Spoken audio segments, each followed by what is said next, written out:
उत्तर प्रदेश के परिवर्तन के सूत्रधार आदरणीय योगी आदित्यनाथ जी से कि आप अपने विचारों से हमें लाभान्वित करें, हमारा मार्गदर्शन करें।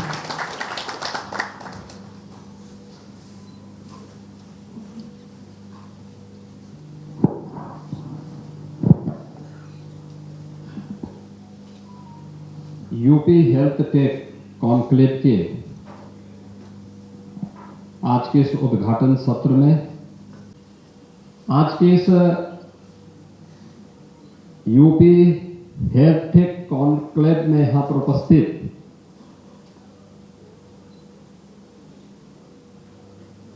उत्तर प्रदेश सरकार के ही सलाहकार Shri KB. Raju ji, doctor GN. Singh ji,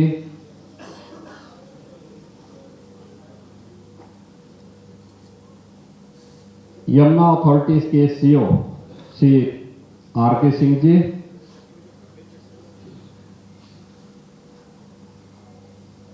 उद्योग जगत के हमारे प्रतिनिधिगण श्री सौरभ गर्ग जी, सुनील खुराना जी, जी.बी. सुब्रमण्यम जी, CRS कंवर जी, श्री योगपाल सिंह जी, श्री ऋषि शर्मा जी,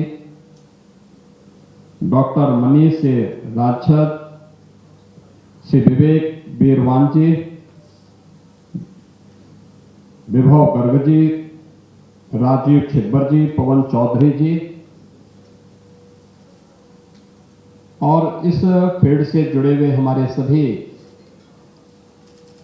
अन्य सहयोगीगण और उपस्थित बहनों और भाइयों,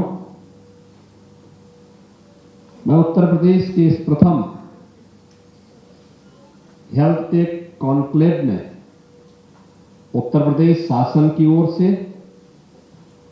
आप सबके प्रदेश की राजधानी लखनऊ में आयोजित इस कॉन्क्लेव में हृदय से स्वागत करता हूं। आप सबका मैं अभिनंदन करता हूं।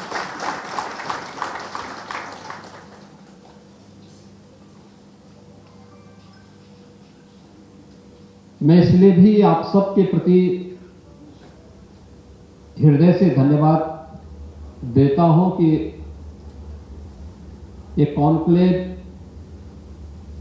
19 जनवरी से प्रारंभ होनी थी,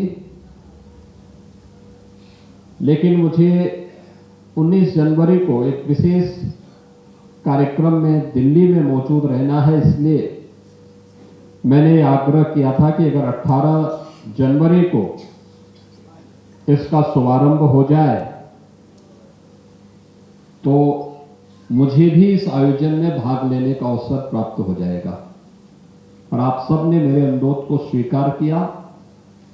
इतने बड़े पैमाने पे आप यहां पर एकत्र हुए और वह भी तब जब कल से आपने देखा होगा कि विजिबिलिटी मॉर्निंग के समय में काफी कम रह पा रही है।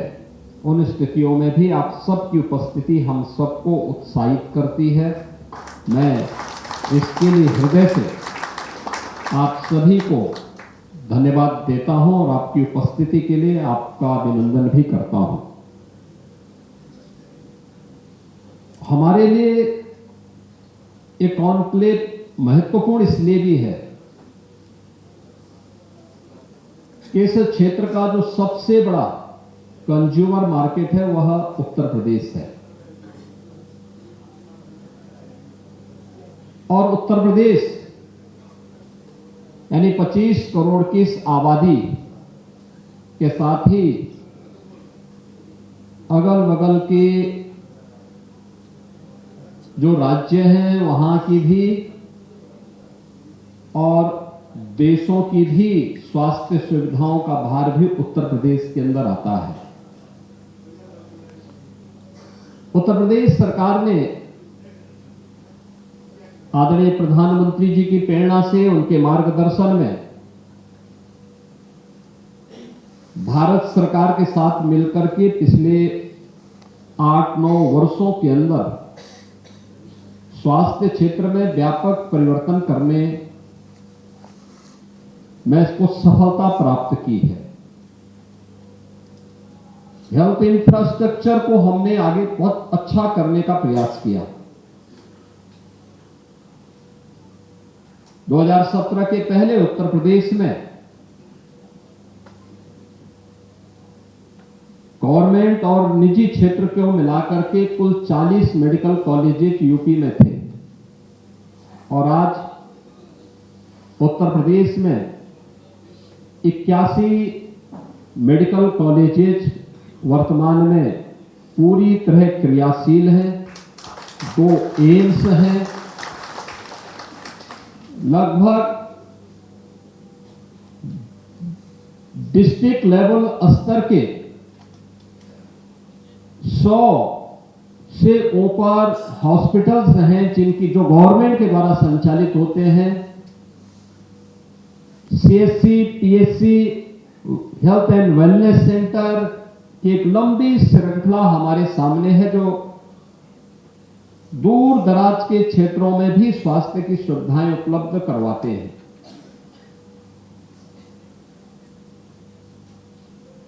मैंने जो प्रारंभ में कहा कि 25 करोड़ की आबादी अकेले उत्तर प्रदेश की, और पिछले 11 वर्ष के अंदर देश के अंदर इस क्षेत्र में हुए व्यापक परिवर्तन के कारण आज लोगों के लिए स्वास्थ्य की सुविधा उपलब्ध कराना बहुत आसान हुआ है। याद करिए, प्रधानमंत्री आयुष्मान की सुविधा जब तक नहीं थी, तब तक अगर किसी परिवार में कोई बच्चा बीमार होता था या परिवार का कोई सदस्य बीमार होता था तो पूरा परिवार कांप उठता था। हम लोगों ने 2014 के पहले ऐसे परिवारों को देखा है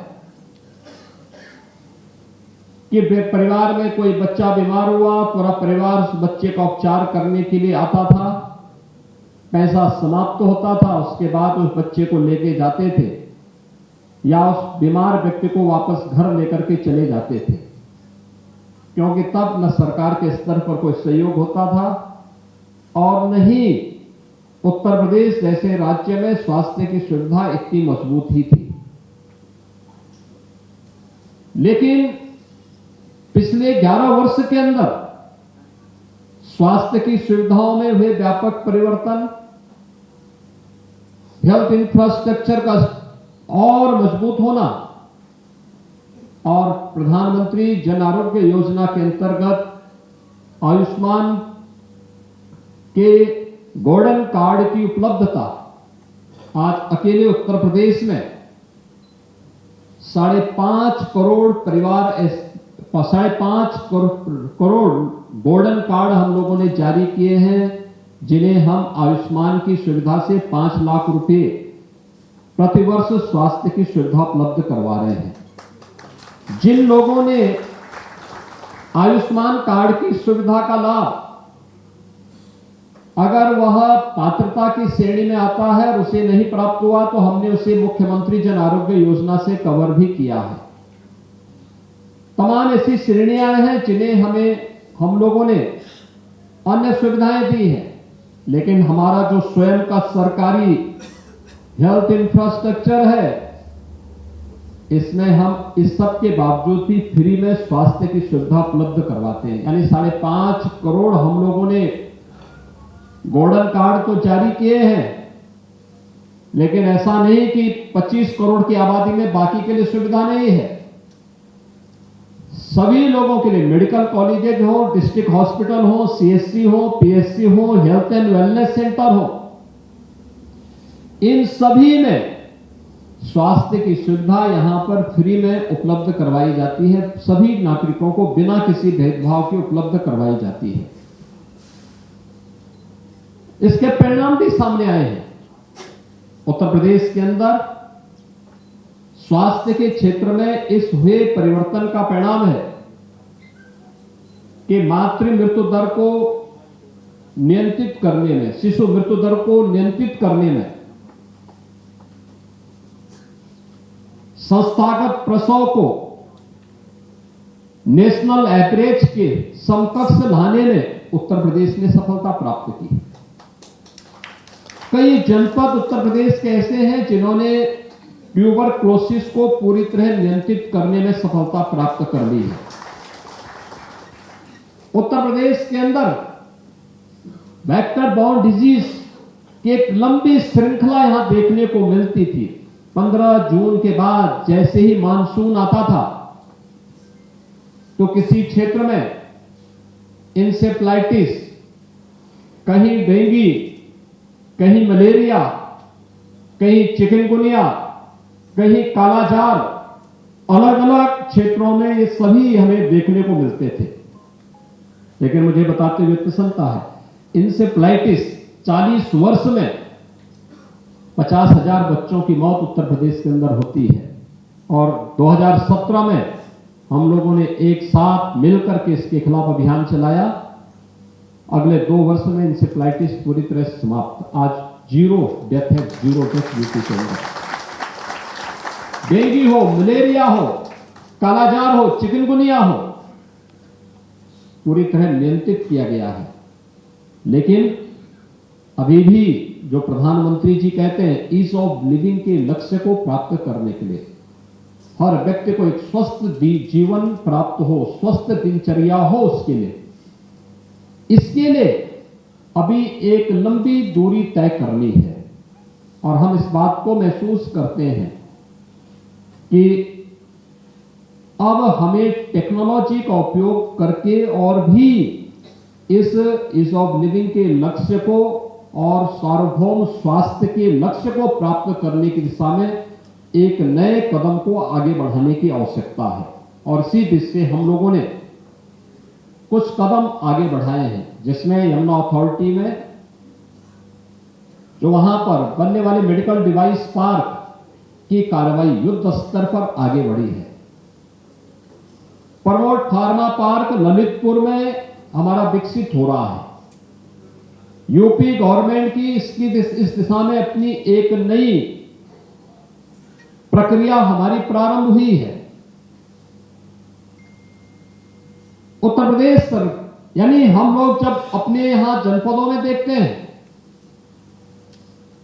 दूर दराज के क्षेत्र में, अभी मैं देख रहा था यहां पे जो डिवाइस लगाई गई है, अलग अलग जो स्टार्टअप अलग अलग लोगों ने या हमारे यूथ ने विकसित किए हैं। स्क्रीनिंग की प्रक्रिया, टेक्नोलॉजी का और उसका स्वयं का स्मार्टफोन या टूल के माध्यम से कैसे स्क्रीनिंग की इस प्रक्रिया के साथ जुड़ करके वह इस लक्ष्य को आसानी से अचीव करने में सहयोग कर सकता है। आज उस दिशा में किए जाने वाले प्रयास बहुत महत्वपूर्ण होंगे और उस दिशा में मैं सबसे पहले आपको इस बारे में कह सकता हूं कि हम आज जब देखते हैं, मैं मानता हूं आज भी स्क्रीनिंग की प्रक्रिया हम अंतिम पायदान पर बैठे हुए व्यक्ति से प्रारंभ कर सकते हैं। गांव में बैठा हुआ व्यक्ति, उसको बहुत दूर तक ना आना पड़े, बल्कि हेल्थ एंड वेलनेस सेंटर में स्क्रीनिंग की व्यवस्था हो जाए कि किस स्टेज में उसको जाना है। हमने इंसेफ्लाइटिस को नियंत्रित करने में सफलता इसलिए प्राप्त की, हमने कहा भाई इंसेफ्लाइटिस का यह पेशेंट है, इसको सबसे पहले समय पे इसको डिटेक्ट करो, समय पे उपचार हो जाए और लोकल सेंटर में उपचार हो। ऐसा नहीं कि उपचार करने के लिए 50 किलोमीटर दूर जा रहा है। अगर 1 किलोमीटर की दूरी पर उसका पीएचसी है या हेल्थ एंड वेलनेस सेंटर है तो वहीं पे उसको उपचार की सुविधा प्राप्त होनी चाहिए। आप आश्चर्य करेंगे, ये प्रक्रिया जब सख्ती से लागू की गई और ये तय किया गया कि डिस्ट्रिक्ट हॉस्पिटल या मेडिकल कॉलेज में कोई भी पेशेंट आता है तो उसकी यह पता लगना चाहिए कि किस गांव से आया है और उसकी बीएसटी लिखी होनी चाहिए कि कौन डॉक्टर इसको रिफर कर रहा है। और अगर बिना बताए वहां से कोई व्यक्ति आ गया तो उसको एडमिट मत करो, वापस भेजो। और अगर वहां कोई उसको पूछने वाला नहीं तो उनकी जवाबदेही तय करो जो फील्ड लेवल का हेल्थ वर्कर है। परिणाम क्या हुआ? ट्रेनिंग की प्रक्रिया के साथ जोड़ा गया।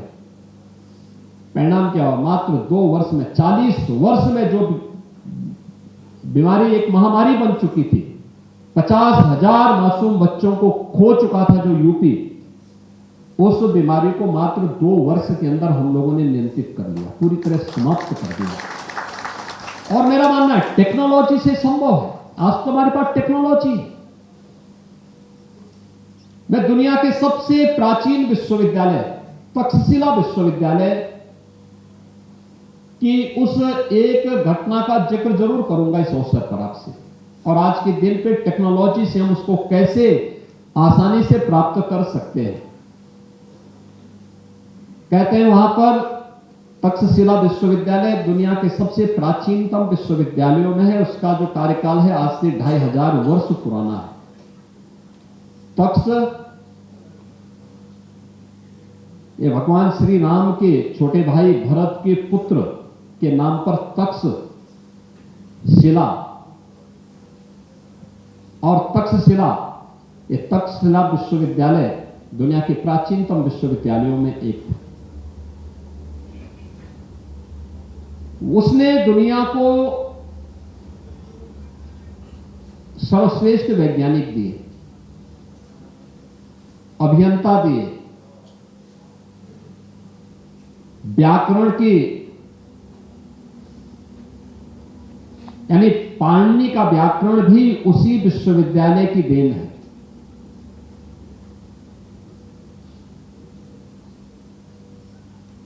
चाणक्य जैसे अर्थशास्त्री भी उसी विश्वविद्यालय की देन है। और जब इस प्रकार के केंद्र बनते हैं तो वह केंद्र केवल शिक्षा के केंद्र नहीं होते, वह केवल नवाचार के केंद्र नहीं होते, शोध के केंद्र नहीं होते, बल्कि वह उस पूरी व्यवस्था के स्वर्ण युग की ओर ले जाने के एक महत्वपूर्ण आधार भी बनते हैं। और यही हुआ था। वहां पर एक विश्व प्रसिद्ध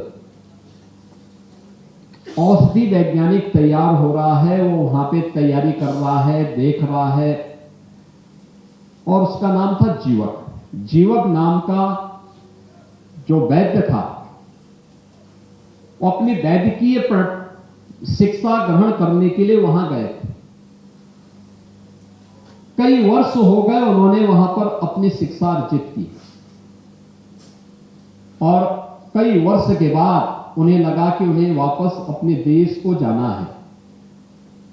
तो उन्होंने अपने आचार्यों से इसके बारे में अनुरोध किया कि अब मैंने बहुत कुछ सीख लिया है, अब मैं जाना चाहता हूं, वापस अपने समाज के बीच में, अपने देश के बीच में जाना चाहता हूं, मैं वहां कुछ कार्य करना चाहता हूं। तो उनके आचार्यों ने उसकी परीक्षा लेने के लिए उनसे कहा कि भाई ठीक है, एक काम करो, अगर तुमने बहुत कुछ सीख दिया, तुम पारंगत हो गए थे, बताओ इस जंगल में, इस सामने जो जंगल है, इस जंगल में जाके देखो कौन सा ऐसी वनस्पति है जिसमें औषधीय गुण नहीं है, उसको ढूंढ के लाओ। वो जाते हैं, 15 दिन 20 दिन उन्होंने वहां पे खूब विचरण किया, देखा, उनको कुछ भी नहीं प्राप्त हुआ।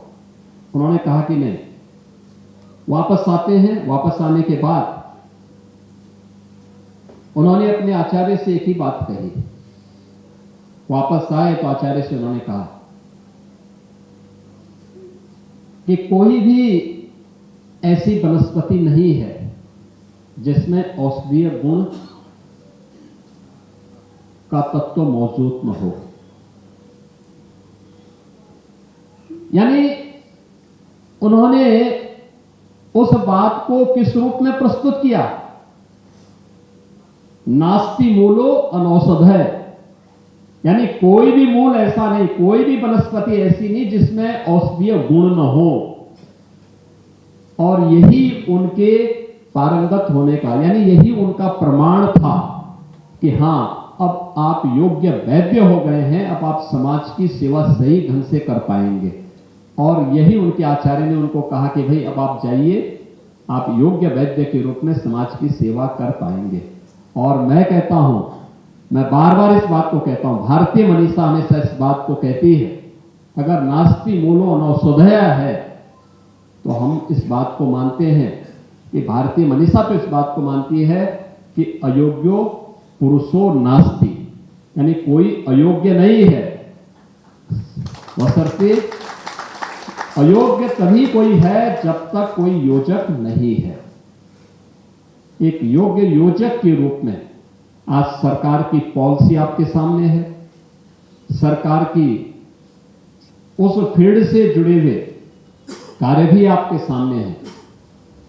और उत्तर प्रदेश जैसे राज्य में जो देश का सबसे बड़ा कंज्यूमर मार्केट है, यानी मैं कह सकता हूं कि आज के दिन पे उत्तर प्रदेश का मतलब केवल 25 करोड़ की आबादी का राज्य नहीं है। यहां पे स्वास्थ्य सुविधाओं का उपभोग लगभग 35 करोड़ से अधिक लोग करते हैं। यूपी की जो ये हेल्थ इंफ्रास्ट्रक्चर है, इन सब का उपयोग कितने लोग करते हैं? आप आइए यूपी के अंदर मेडिकल डिवाइस पार्क है, प्रमोट फार्मा पार्क है, या इस फील्ड में जुड़े हुए अलग अलग उसमें मेरा मानना है कि उत्तर प्रदेश आज आदरणीय प्रधानमंत्री जी के इस विजन को आगे बढ़ाने में सफल हो सकता है। यह संभव है, मैं इस बात को मानता हूं। थोड़ी सी हम लोगों को उस दृढ़ इच्छा शक्ति के साथ कार्य करने की आवश्यकता है। स्क्रीनिंग की प्रक्रिया हमारी गांव-गांव में बैठ के हो सकती है। एक छोटा सा उदाहरण मैं उसका आपको देना चाहूंगा, वह है कोविड कालखंड का। और कोविड कालखंड में हम लोगों ने इस बात को देखा था, हम लोगों ने उस समय एएनएम आशा वर्कर का बेहतर उपयोग किया था। हम लोग इस बात को मानते थे, यूपी जैसे राज्य में लोग चिंतित थे कैसे कोविड को नियंत्रित करेंगे। हम लोगों ने कहा हम करेंगे। हम लोगों ने सभी हेल्थ वर्कर्स से कहा था, जो फील्ड लेवल के हेल्थ वर्कर्स थे उनसे हमने कहा भाई आपको जो सुविधा चाहिए आप सरकार से बोलिए, सरकार आपको सभी प्रकार की सुविधाएं देगी। कोर्ट ने उन्हें बाद में, माननीय न्यायालय ने उन्हें बाद में सुरक्षा का कवर दिया था। हम लोगों ने पहले उन्हें सुरक्षा का कवर उपलब्ध करवा दिया था कि दुर्भाग्य से अगर किसी की मौत होती है तो सरकार उसकी जिम्मेदारी लेगी, सरकार उनको हर प्रकार से सुरक्षा का कवच देगी। और परिणाम इतना बेहतरीन कार्य उन्होंने किया था। वे घर घर जाती थी, स्क्रीनिंग करती थी। कहीं कोई फीवर का पेशेंट है, कहीं कोई खांसी का पेशेंट है, कहीं कोई इस प्रकार का पेशेंट, उसको लाकर के तुरंत उपचार शुरू कर देते थे। उन्हें घर से अलग उनकी व्यवस्था कर देते थे, क्वारंटीन कर देते थे। परिणाम क्या था? 25 करोड़ की आबादी में हम लोग बेहतरीन प्रबंधन करने में सफल हुए थे। और मेरा मानना है कि ये चीजें संभव है। स्क्रीनिंग की इस प्रक्रिया को हम आज हर व्यक्ति के पास स्मार्टफोन है, उस स्मार्टफोन के माध्यम से और आसान कर सकते हैं। अभी यहाँ पे एआई का, हेल्थ केयर का एआई कॉन्क्लेव हुआ था अभी गत सप्ताह ही, और मैं देख रहा था कि स्मार्टफोन के माध्यम से ट्यूबरक्लोसिस की स्क्रीनिंग की प्रक्रिया कितनी आसान हो सकती है। ये संभव है। टेली कंसल्टेशन के माध्यम से हम लोग सामान्य पेशेंट को, जिसको केवल वायरल फीवर हो गया, सर्दी जुकाम हो गया, वह क्यों किसी टर्सरी केयर के सेंटर में जाकर के वहां के अन्य लोगों के समय को किल करे। उसकी स्क्रीनिंग उसी स्तर पर हो सकती है, हेल्थ एंड वेलनेस सेंटर पर, गांव के कॉमन सर्विस सेंटर पर, गांव के सचिवालय पर। टेलीमेडिसिन की सुविधा और टेली कंसल्टेशन की सुविधा वहां पर भी दी जा सकती है। इसको और आसान बनाया जा सकता है। इस दिशा में और अच्छे कार्य आगे बढ़ाए जा सकते हैं। और जहां पर फिर ये प्रक्रिया आगे बढ़ सकती है, बहुत बड़ा फील्ड है, न केवल यूपी के लिए बल्कि देश के लिए भी और दुनिया के लिए भी।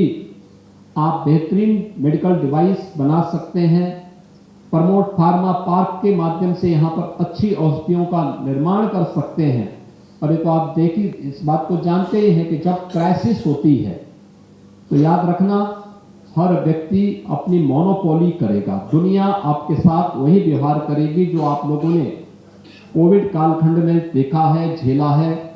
और जिस विपरीत परिस्थितियों का। उस समय हम लोग इस बात को देखते थे कि लंबे समय तक हम लोगों को झेलना पड़ा था। उस समय सेमीकंडक्टर के उसमें, जब उस समय उनकी डिवाइस और कंडक्टर नहीं मिल पा रहे थे, आपने देखा होगा सारे इलेक्ट्रॉनिक आइटम बंद हो गई थी, एकदम बंदी की कगार पर पहुंच गई थी, क्योंकि बहुत सारे जो जिनकी मोनोपोली थी वे लोग जबरन इसमें कर रहे थे, नहीं दे रहे थे, प्रोडक्शन नहीं कर रहे थे, सप्लाई नहीं कर रहे थे, सप्लाई चेन उन्होंने बाधित कर दी थी। हमें स्वयं भी इस दिशा में आत्मनिर्भरता के लक्ष्य को प्राप्त करना होगा। और आज के दिन पे आवश्यक है कि अगर हम यहां पे तो करें, लेकिन इंडिया के लिए तो हम करें ही, प्रधानमंत्री जी के इस विजन को तो कार्य करें ही, लेकिन साथ साथ में फॉर द वर्ल्ड के लिए भी अगर हम कुछ कर पाएंगे, उस दिशा में आगे बढ़ पाएंगे, तो एक बहुत बड़ा केंद्र भारत बन सकता है, उत्तर प्रदेश बन सकता है। और उत्तर प्रदेश सरकार इस बारे में आप सबको आमंत्रित करती है कि आप उत्तर प्रदेश में आइए। मैं आपको इस बात के लिए आश्वस्त करता हूं, एक बेहतरीन इंफ्रास्ट्रक्चर मिलेगा, सुरक्षा का बेहतरीन वातावरण मिलेगा, सिंगल विंडो की सुविधा आपको प्राप्त होगी यूपी के अंदर। कहीं भी आपको दूसरे टेबल में जाने की आवश्यकता नहीं पड़ेगी, और एक समय सीमा के अंदर इन सभी कार्यों को उत्तर प्रदेश के अंदर हम लोग करके दिखाएंगे। आज के इस अवसर पर आप सभी लोग आए, एक दिन पहले आकर के मुझे भी इस आयोजन में भागीदार बनने का आपने अवसर दिया है। मैं इस अवसर पर एक बार फिर से आप सबका यूपी हेल्थ टेक कॉन्क्लेव में हृदय से अभिनंदन करता हूं, और आपको इस बात के लिए आश्वस्त करता हूं, उत्तर प्रदेश सरकार आपके इस पॉजिटिव रिस्पांस के लिए सदैव आपके साथ खड़े होकर के इन समस्याओं का समाधान करेगी, और आपके साथ खड़े होकर के उत्तर प्रदेश को प्रधानमंत्री जी के विजन के अनुरूप आगे बढ़ाने में हर प्रकार का सहयोग करेगी। आप सबके प्रति मेरी मंगल में शुभकामनाएं हैं। धन्यवाद। जय हिंद। बहुत